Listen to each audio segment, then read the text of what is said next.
All right, good morning, everyone. This is Chad Wilson. I'm Chad Wilson, and this is a video for ENGI 2304. I've been reading through your introduction sections, meaning your purpose, problem, background, and scopes. And even as you revise the purpose statement, I wanted to give you an idea about it. I think many of you are making your purpose statements a little too convoluted. So I want to give you one way you could write it to still get most of the information in there. So the things we want to get in there are the actual purpose of the document. We want to get the criteria in there. And if you can, we want to get the reason why the document is needed. So, for example, you could write the purpose of this report is to compare criteria 1 and criteria 2 and criteria 3, however many criteria you have, is to compare X, Y, and Z of choice A and choice B. And then you want to try to get the reason, okay? So you've got the criteria. So the purpose of this report is to compare the A, B, and C of choice X and Y. I think I did the other way around last time. So to compare the X, Y, and Z of choice A and choice B in order to recommend the most economical choice for consumers, or in order to recommend the best choice for consumers, or in order to recommend the most promising field for research, or the most promising research field, or in order to recommend the direction that our country should be pursuing in terms of energy policy, or in order to recommend what we need further research on, or what researchers should be pursuing. So try to get all that information in there, but try to keep it as simple as possible. And if you'll notice, that's actually a very simple sentence. The purpose is to compare X, Y, and Z of A and B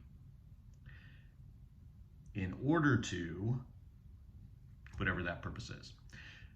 So about your problem statements, most of you are not giving enough detail in those problem statements. If you're going to talk about energy policy, for example, you're going to want to tell us why we need wind and solar energy.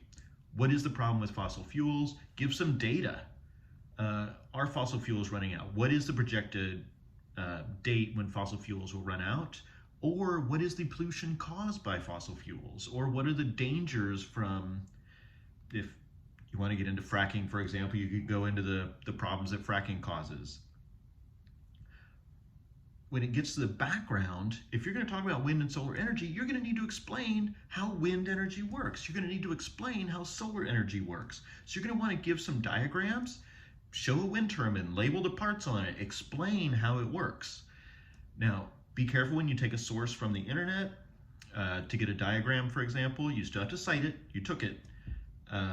You took it from a source, so you give credit to that source. You also want to let your reader know that you didn't do it. Somebody else did it. So you can use it, but sometimes they have too much information on them. So if you don't need the information on it, you can say you've adapted it, you've changed it. And I'll try to not do another video about that. But for now, you want to make sure you've got the purpose statement very clear. And then remember, your scope section should be an only statement and a not statement. And then you want to go into the problem, the reason why we need your report in the first place, the problem that the choices can help solve, and you want to give enough background so that we understand. So we actually understand how a hydrogen car works, how a fuel cell vehicle works, how an electric vehicle works. It's not enough to say use an electric engine instead of a combustion engine. Well, why not go into detail about that? Do you need to go into detail about the regenerative braking? Whatever it is, you may need to go into detail about how it uses hydrogen, how it makes hydrogen. So those parts can be fairly long. They can be a page or two for each one. Don't be afraid to go into that kind of detail. All right, good luck.